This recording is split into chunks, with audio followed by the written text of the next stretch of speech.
May June 2018, variant 1 2.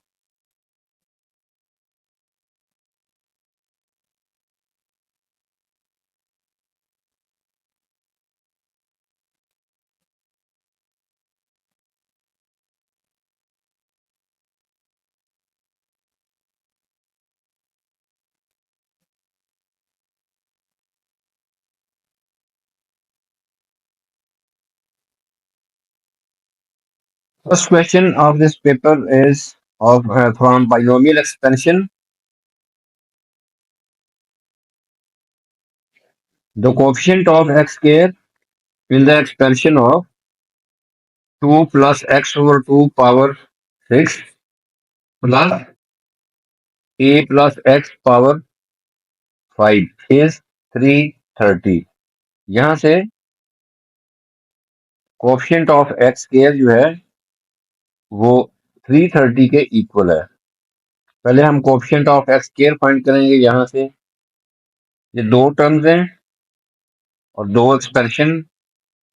First expression ये इसकी है और दूसरी एक्सप्रेशन इसकी है। यहाँ से हम कोफिशिएंट ऑफ एक्स स्क्वायर अलग से फाइंड करेंगे और यहाँ से कोफिशिएंट ऑफ एक्स स्क्वायर अलग फाइंड करेंगे। दोनों को हम ऐड करेंगे इज इक्वल टू 330। वहां से कांस्टेंट ए की वैल्यू फाइंड हो जाएगी।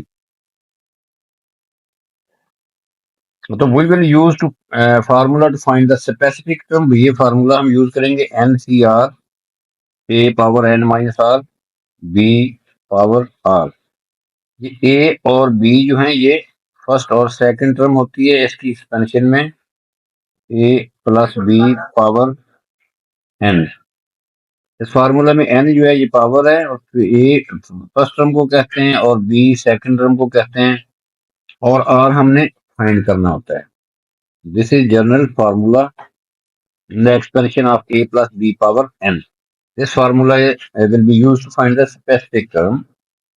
So पहली टर्म जो है 2 plus x over 2 power 6 इसको एक्सपेंड इस पे ये फार्मूला यूज करेंगे to find the coefficient of x square.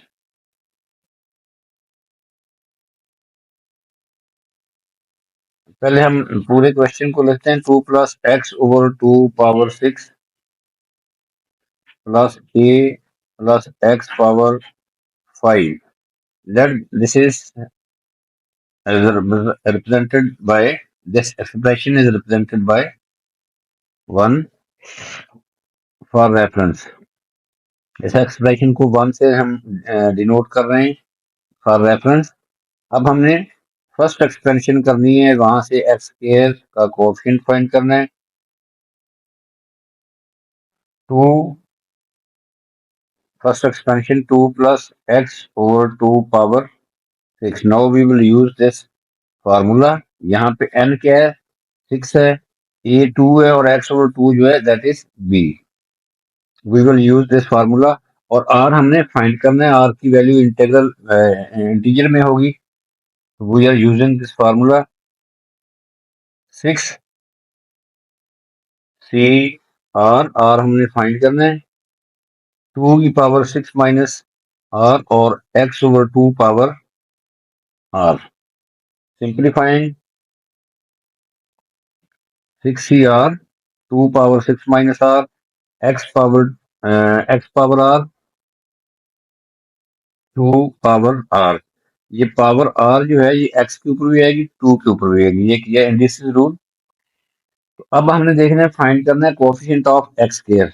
x यहाँ पे a की जगह पे पड़ा है, इसके ऊपर है r। तो r क्लियरली r की वैल्यू 2 होगी तो यहाँ x2 आएगा। x2 करने के लिए हमें r को 2 पुट करना पड़ेगा। सो r is equal to 2।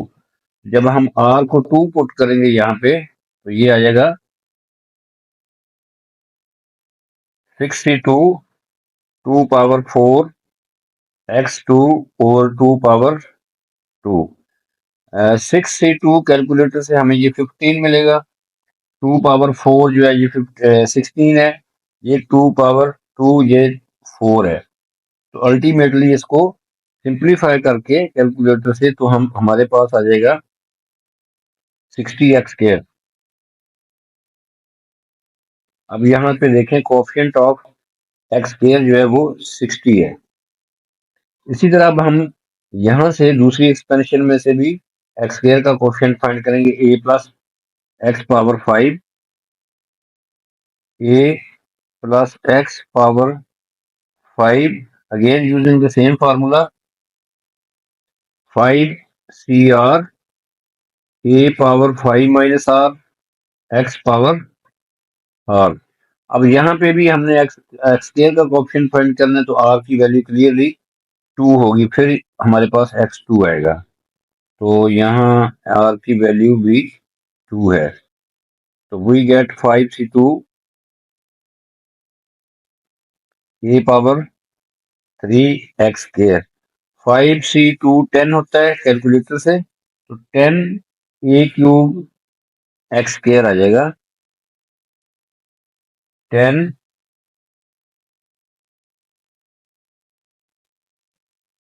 a³